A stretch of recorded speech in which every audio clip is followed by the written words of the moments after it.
Hello friends, இது உங்கள் empty பாட்டில். Sun டிவியில மதியம் 3 மணிக்கு ஒளிபரப்பாயிட்டு வரும் சீரியல் ஆடுகளம்.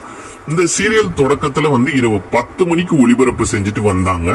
இந்த சீரியல் அன்பேவாக்கு அப்புறம் டெலானா டேவிஸ் அவர்கள் நடிக்கிற சீரியலுங்கிறதுனால ஒரு பெரிய எதிர்பார்ப்பு இருந்தது. ஆனால் இந்த சீரியலுக்கு போதிய அளவு வரவேற்பு இல்லாததுனாலதான் இந்த சீரியலை பிரைம் டைம் ஸ்லாட்ல இருந்து நான் பிரைம் டைம் ஸ்லாட்டுக்கு மாத்திட்டாங்க. இப்ப ரீசெண்டா இந்த சீரியலோட ஸ்டோரி லைன் பாத்தீங்கன்னா ரொம்ப நெகட்டிவா இருக்கு. ஆடுகளம் அப்படின்னு ஒரு சீரியலுக்கு ஏன் பேர் வச்சிருக்காங்கன்னா, ஆடுகளத்துல தொடர்ந்து ட்விஸ்ட் அண்ட் டர்ன்ஸ் நடக்கும். ஒரு அணி ஒரு சமயம் முன்னேற மாதிரி இருக்கும், அடுத்து இன்னொரு அணி முன்னேற மாதிரி இருக்கும். அந்த மாதிரிதான் ஆடுகளம்ங்கிறது ஒரு ஹீரோவுக்கும் வில்லிக்கும் எதிரான ஒரு போட்டி மோதல், அததான் மையமா வச்சு ஆடுகளம் அப்படின்னு பேர் வச்சிருக்காங்க. பட் ரீசெண்டா பாத்தீங்கன்னா இந்த சீரியல்ல தொடர்ந்து ஹீரோயினுக்கு தோல்வியே கிடைக்கிற மாதிரியான ஒரு கதைக்களத்துல கொண்டு போறாங்க.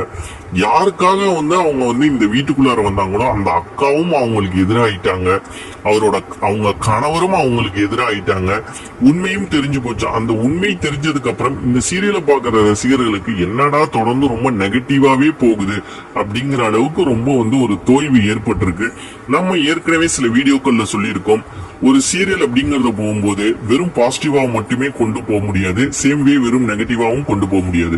பாசிட்டிவ் நெகட்டிவ்ஸ் கலந்த மாதிரி கொஞ்சம் கொண்டு போனா நல்லா இருக்கும்னு சொல்லி நம்ம ஏற்கனவே சில வீடியோக்கள்ல பேசியிருக்கோம். அந்த மாதிரி ஆடுகளம் சீரியலோட ஸ்டோரி ட்ராக்க கொஞ்சம் மாத்தி ஓரளவுக்கு பாசிட்டிவா கொண்டு போனாங்கன்னா அந்த சீரியலுக்கு ஓரளவுக்காவது வரவேற்பு இருக்கு அப்படின்னு சொல்லி நம்ம நம்பலாம்.